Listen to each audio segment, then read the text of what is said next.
मैं retired captain Govind Singh, गांव रजोल, तहसील शाहपुर, जिला कांगड़ा का निवासी हूँ। मैं आर्मी से 96 में रिटायर हुआ था। उसके बाद मैं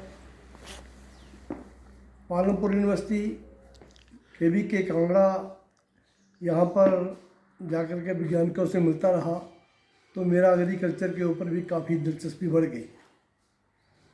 मैं कृषि जागरण मंच का धन्यवादी हूँ, जिन्होंने मुझे आज अपने इस सफ़र के लिए, अपने दिल की बात कहने के लिए आज उपस्थित हुआ हूँ आपके सामने।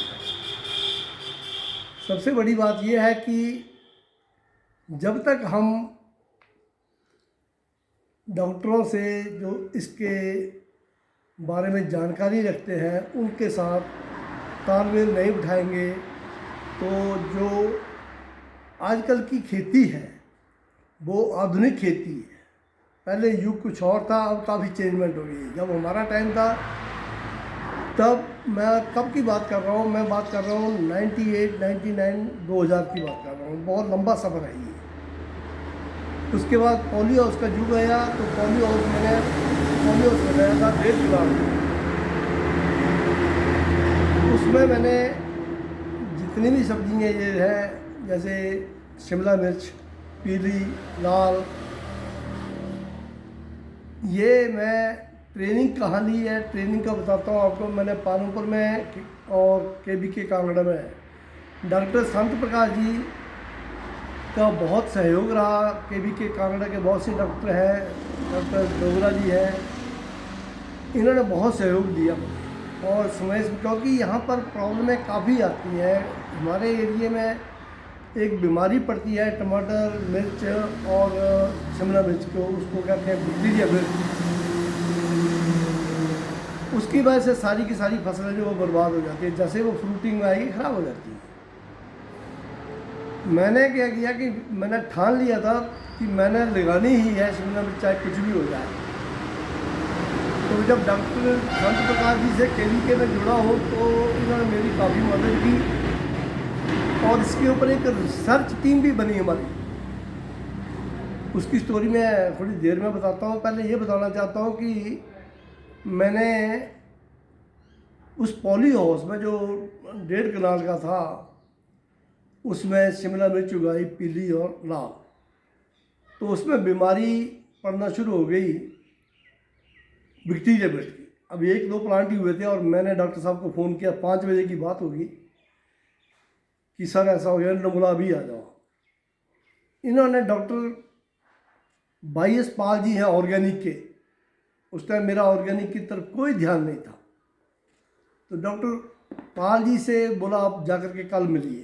तो मेरा लड़का जो था वो मेरे को कोऑपरेट कर रहा था, मेरे साथ काम कर रहा था वो, और हम जो है पालमपुर यूनिवर्सिटी में गए।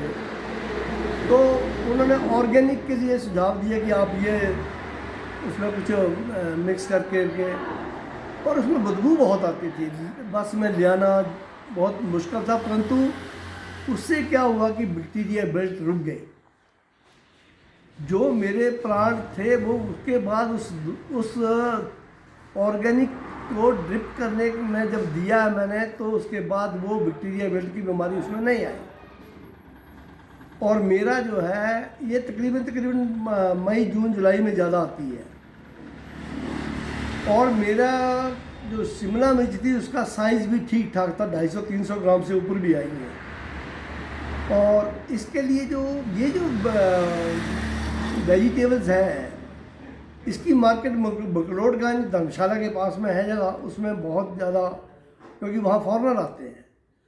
तो मेरा रुझान और बढ़ा। फिर मैंने ब्रोकली लगाई, पीली लगाई, फिर मैं पार्सले और जितनी भी ये फॉरन की सब्जी है, इनको मैंने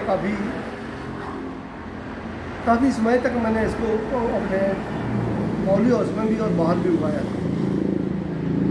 मैं KVK कांगड़ा का खास करके, क्योंकि जब भी मैंने कोई प्रॉब्लम होता था तो मैं वहाँ चला जाता था। और डॉक्टर संत प्रकाश जी तो ऐसा था कि जब भी जाऊँगा तो वो कभी निराश नहीं करते थे मुझे, और मुझे उनसे बहुत ही ज़्यादा सहयोग मिला। मैं काफ़ी ट्रेनिंग यहाँ पर जांच में भी की है, पालमपुर में भी की है। तो मैं सभी को बताना चाहता हूँ कि बिना ट्रेनिंग के कुछ नहीं होता। चाहे 2 दिन की करो, 3 दिन की करो, 1 दिन की करो, आप जब जब नई जानकारी लेनी है तो आपको ट्रेनिंग की ज़रूरत पड़ेगी ही पड़ेगी।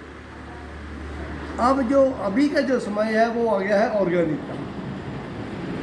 ऑर्गेनिक में प्रॉब्लमें काफ़ी आ रही हैं और आएंगी भी, क्योंकि जो हम खाद दे रहे थे पहले, खाद जो थी वो गोबर की खाद जो है वो बहुत ज़्यादा होती थी। अभी जो आप लोगों ने पशु छोड़ना, बाहर छोड़ना शुरू कर दिए हैं, पशु भी लोगों के पास अभी है नहीं, तो गोबर के खाद का मिलना जो है वो मुश्किल हो रहा है। जिसके पास है तो वो काफ़ी अपना गुजारा नहीं हो रहा उनका, तो बिना गोबर के जो है वो खेती हो नहीं सकती है। तो वैज्ञानिकों ने और भी कचरा इकट्ठा कर करके उसमें जो है वो बैक्टीरिया डाल करके ऑर्गेनिक खाद तैयार करने के कई अभी जो है वो तरीके निकाले हुए हैं, और उसमें मैंने भी काफ़ी किया हुआ है। ऑर्गेनिक खाद डालने से जो है वो 2-3 साल के बाद फसल में जो है वो उत्पादन बढ़ना शुरू हो जाता है। ये तो मेरा भी अनुभव है।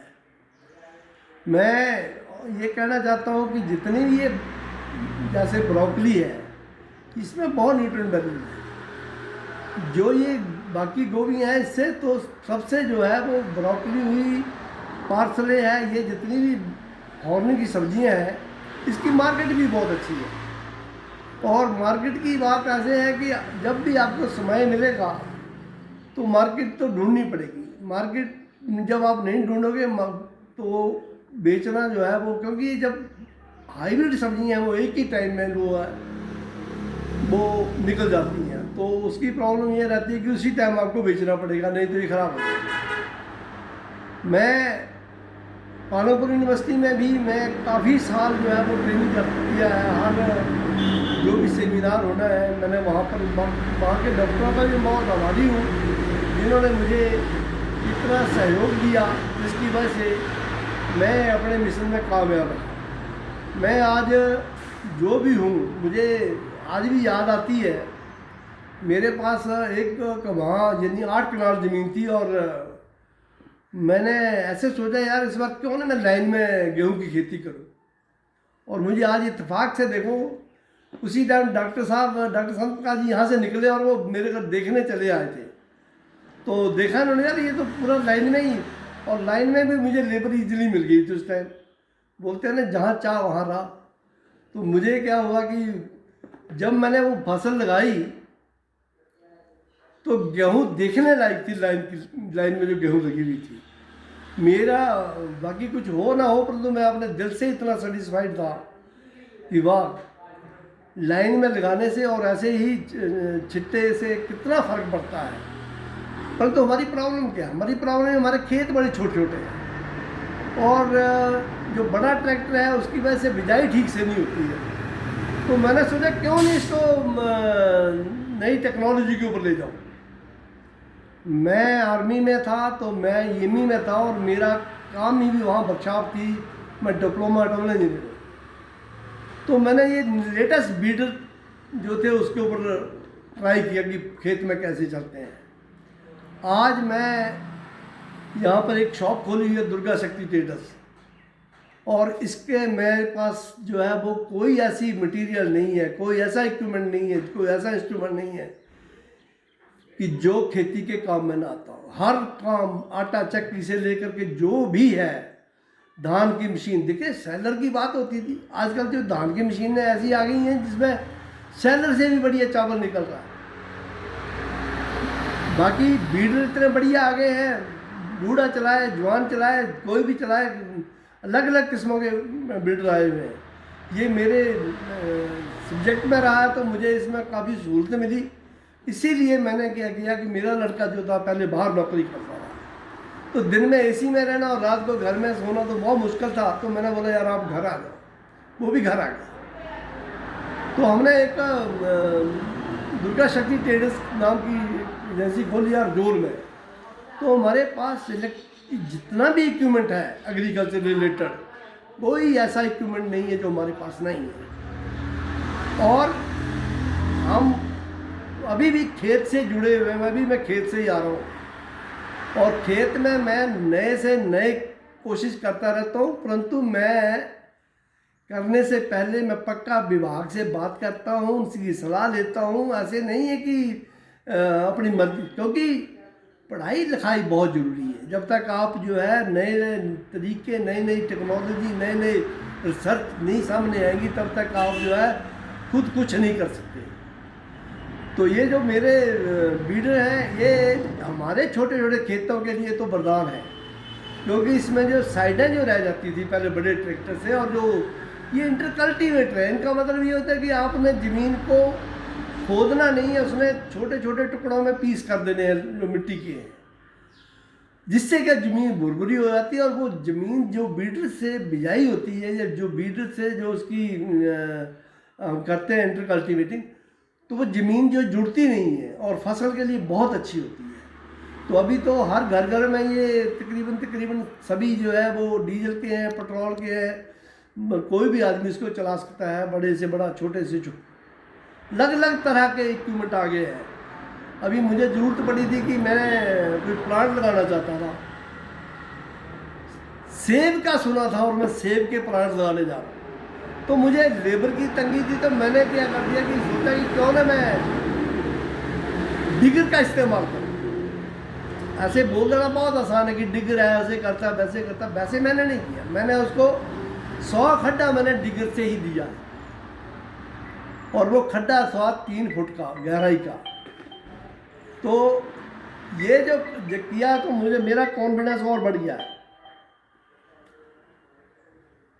मेरा कॉन्फिडेंस और बढ़ गया कि ये डिगर 100 खड्डे करने के बाद भी सही सलामत है, परंतु पत्थर है हमारी ज़मीनों में, इससे बचाना बहुत ज़रूरी होता है। तो मेरा लड़का मेरे साथ सहयोग कर रहा है।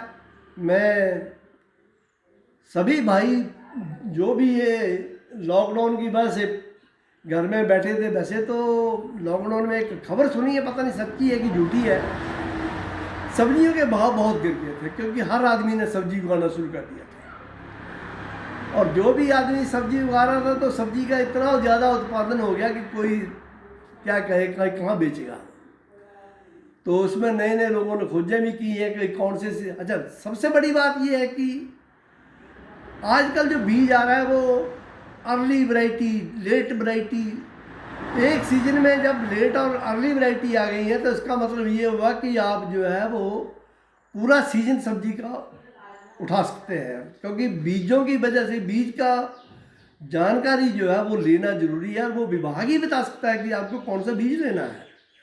कंपनियां तो बहुत कुछ बोलती हैं, परंतु वो जो पता लगता है वो टाइम लगता है। हर बंदा जो है अपने आप को डॉक्टर समझे, ऐसा पॉसिबल नहीं है, क्योंकि रिसर्च करने में सालों लग जाते हैं। उसके बाद पता लगता है कि यार ये बीज अच्छा है, वो बीज अच्छा है। तभी तो हम बोलते हैं कि यार उस बीज को डालो जो पिछले साल लगाया था, उसमें बड़ी अच्छी फसल हुई थी, पर तुम्हें याद नहीं रहता कि कौन सा बीज लगाया था। तो मेरा आपसे सभी से अनुरोध है कि जब भी आप कोई डॉक्टरों से सलाह मशवरा करें, तो उसका नोट कर लें कि मैंने कौन सा बीज लगाया था और इसकी हमारे एरिए में प्रोडक्शन कैसी है। मुझे आज भी याद है, एक बासमती आई थी हसन सराय, तो मैं उसको जो है बोला भी रिसर्च में चल रही है और मैं 2 साल, बोला भी 1 और साल लगेगा। तो मैंने बोला ऐसा नहीं है, मुझे दे दो आप, और मैं ये मना से लेकर के आ गया। हुई अच्छी, परंतु वो गिर गई, थोड़ी उसकी हाइट लंबी थी। जब वो तीसरे साल में उसको जब बेचने के काम सरकार ने या विभाग ने शुरू किया है, तो वो हमारे एरिए में थोड़ा सफल नहीं हुई। इसका मतलब ये था कि हमारे एरिए में पानी बहुत ज़्यादा, इसलिए वो नीचे गिरना शुरू हो गई। परंतु कुछ एरिए में उसने प्रोडक्शन बहुत अच्छे दिया, जैसे ये नगरोटा बगवा एरिया हुआ, पालमपुर साइड में हुआ, परंतु हमारे एरिया में थोड़ा उसने प्रॉब्लम क्रिएट किया। तो वही बात है कि जैसे जैसे आप फसलें लगाते जाओगे, वैसे वैसे आपका एक्सपीरियंस बढ़ता जाएगा। जब एक्सपीरियंस बढ़ेगा तो उसके बाद जो है हसन सराय का अभी बहुत कम उसकी जानकारी है। अभी एक कस्तूरी बासमती है, मैंने उसको उसी को लगाता हूँ काफ़ी। उसका जो है वो सबसे मेरे ख्याल से उसका मुकाबले में अभी तक कोई तैयार नहीं है। एक मेरे और तैयार की है जो ओले भी बर्दाश्त कर सकती है, जो है वो उसका जो झड़ते नहीं है, तो दाने जो है वो काफ़ी वो मेरे ख्याल में पालनपुर साइड के लिए जहाँ पर ओले वगैरह गिरते हैं उसके लिए बनाई गई है, परंतु वो भी अभी तक मेरे हिसाब से कस्तूरी का मुकाबले में नहीं है। तो ये सब जो है आपको कैसे पता लगेगा, ये सारा एक्सपीरियंस से आपको मालूम होगा कि हाँ यार कौन कैसे आपने पहले सीखा है और अभी कैसे, जैसे जैसे आप सीखते जाओगे आपका एक्सपीरियंस बढ़ता जाएगा। तो मेरा आपसे जो नौजवान भाई हैं, ऐसे नहीं है कि खेती कर ली बस चल गया हो गया काम, नहीं, आपको उसमें पूरा दिल लगा के काम करना है। और मेरा तो मैं एक फौज से भी हूँ और जो भी काम करता हूँ चाहे उसमें नुकसान हो या फ़ायदा हो, उसको करना है तो करना है। उसके लिए चाहे जिस मर्जी का सहयोग करना पड़े, बड़ा हो छोटा हो। मैं आज भी, मेरी उम्र 73 ईयर्स है और मैं सीखने के प्रोसेस में चला हूँ। जिससे भी मुझे सीखने को मिलता है मैं जो है वो सीखने की कोशिश ज़रूर करता हूँ। अभी मुझे थोड़ी सी एक और बात याद आ गई कि अभी जो है गोबर सभी ने डाल दिया था और मुझे गोबर की ट्राली चाहिए थी और मैं 3 दिन घूमता रहा और मुझे ऐसा बढ़िया गोबर मिला एक गांव में, वो बेचना चाह रहा था और परंतु बढ़िया गोबर उसके पास वर्मी कंपोस्ट थी, वर्मी कंपोस्ट जिसको उसको मालूम नहीं था। और जैसे ही मैंने देखा तो मैंने बोला कमाल हो गया। और आपको बताऊं कि मैंने वो ट्राली रखी और मेरा दिल खुश हो रहा है, मेरे सामने पड़ी हुई है। तो मैंने उसको प्लांट के लिए, अभी मैं प्याज के लिए तैयारी कर रहा हूँ। प्याज जो पालमपुर का एक किस्म थी, एक बहुत बढ़िया किस्म थी, ये लॉकडाउन की वजह से इस बार हमें उसका बीज नहीं मिला, नहीं तो उस प्याज का कोई जवाब नहीं है। उसमें मैंने फर्स्ट प्राइज लिया हुआ है। जो पालमपुर वाला प्याज है उसका नाम मुझे शायद पालम लोहित के नाम से, लोहित के नाम से है। तो उसका साइज भी बहुत बड़ा और हमारे एरिया के लिए बहुत सूट बैठता था। मैं तकरीबन उसी को लगाता था। अभी मैं फिर जब नहीं मिला तो मैंने हाईब्रिड लगाया हुआ है। हाईब्रिड खाने में, सलाद में उसका मुकाबला कोई नहीं है। साइमंस कंपनी का मैं जो अभी लगा रहा हूँ तो उसका कोई जवाब नहीं है। आप सलाद में उसको जब एक बार खाना शुरू करोगे तो आप उसको हमेशा आपको ऐसा ही कि मैं यही प्याज खाऊँ, और उसकी जो है वो थोड़ी कॉस्टली बहुत ज़्यादा है। तो मेरा विभाग से भी अनुरोध है कि जो आपका पालम लोहित है उसका कोई मुकाबला नहीं है। उसका बीज अभी तो शायद लॉकडाउन ख़त्म हो जाएगा तो फिर शायद विभाग कुछ करेगा। तो लॉकडाउन में काफ़ी कुछ जो है वो डिस्टर्ब हुआ है, विभाग भी डिस्टर्ब हुआ है, किसान भी डिस्टर्ब हुआ है। तो वक्त की बात है, वक्त तो ऐसे ही चलेगा। मेरा कहना ये है कि आपने जब भी कोई काम करना है तो फिर जो है वो पूरा जो भी उससे कंसर्न पर्सन है, यूनिवर्सिटियाँ हैं, मैं पालमपुर यूनिवर्सिटी का बहुत धन्यवादी हूँ, KVK कांगड़ा का बहुत धन्यवादी हूँ, और ख़ास करके मैं स्पेशली हॉर्टिकल्चर विभाग का बहुत धन्यवादी हूँ, जिन्होंने मुझे शिमला मिर्च के बाद, जब मेरा 3 साल मैंने शिमला मिर्च तक काम किया, उसके बाद मैंने उसमें फूल लगाए थे। और आपको बता दूं मैं 2012 में फूल लगाने के बाद आज तक फूल लगाए हुए, जरबेरा फूल लगा हुआ है। ये बातें नहीं कर रहा हूँ मैं, अगर किसी ने देखना हो तो मेरे पॉली हाउस में आ जाए, अभी भी जरबेरा लगा हुआ। 12 से लेकर के आज 8 साल हो गए। और इसकी कली जो है 5 रुपये मेरे को घर से लेके जाते। ये तो लॉकडाउन की वजह से शादियाँ बंद हो गई तो फूलों की भी मार्केट में थोड़ा झटके सभी को लगे हैं। ऐसा नहीं है कि हमें ही, सभी को थोड़ा सा नुकसान तो हुआ है। परंतु मैं ये कहना चाह रहा था कि ये 2012 का लगाया हुआ आज 2020 है। तो जब भी कोई काम करो तो दिल लगा के करो। और अभी मैं हॉर्टिकल्चर विभाग का बहुत आभारी हूँ कि मेरी कुछ प्रॉब्लम आ गई थी इसमें, लीची में। तो लीची में एक बीमारी पड़ती है, वो बीमारी पड़ गई थी, तो मैंने अभी उसमें सेब के प्लांट को लगाने की कोशिश कर रहा हूँ, देखते हैं क्या होता है। तो मैं अभी जितने भी ये हिमाचल में जो बेरोजगी बोल रहे हैं, तो अपना काम करें किसान भाई। नई नई सब्जियां जो कि जिसको कि कहते हैं कि विदेशी सब्जी है, ये डॉक्टरों के विभाग से केबीके कांगड़ा भी मेरे ख्याल तत्पर है इस काम के लिए कि कोई बंदा आगे तो आए, आगे तो हमें ही आना पड़ेगा। मैंने आपको बताऊं कि मैं मशरूम पे भी मैंने 10 दिन खुद ट्रेनिंग ली थी जाकर के पालमपुर में। यहाँ से खुद कोई किसी की मदद नहीं थी, अपने खर्चे पे जाता था, अपने खर्चे पे मैंने ट्रेनिंग ली और मैंने मशरूमों में काफ़ी पैसा कमाया। मैंने मशरूमों में पूरी रात जो है उसके पैकेट बना करके बेचे। तो आप अंदाज़ा लगा लो कि कोई भी काम जो है वो इतना आसान नहीं होता, करने से ही होता है। तो आप तो नौजवान हो, तो काम करोगे तभी कुछ ज़िंदगी में सफल होगे। मैं सभी को आग्रह करूँगा कि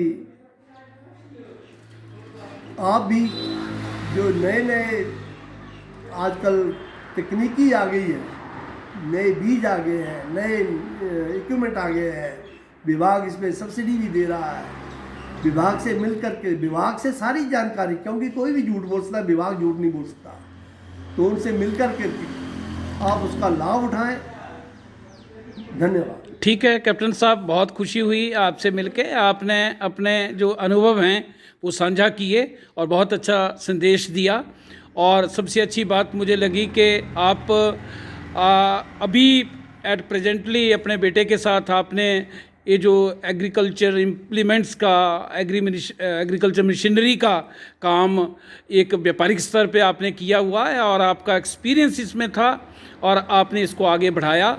और अब देखो मशीनीकरण है, लोग बैलों से खेती कम करते हैं। और जैसे आपने कहा कि बड़े ट्रैक्टर, हमारे छोटे किसान हैं उनके लिए जो छोटे पावर टिलर हैं वो बहुत ही उपयुक्त हैं।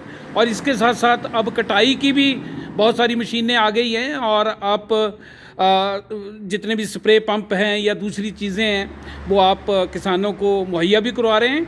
और सबसे खुशी की बात यह है कि अभी भी आप एक प्रगतिशील किसान हैं और अभी भी जैसे आपने कहा जरबरा की आप खेती कर रहे हैं और इससे पहले आपने शिमला मिर्च की, लाल पीली शिमला मिर्च की खेती की और भी विदेशी सब्जियों में आपका अनुभव है।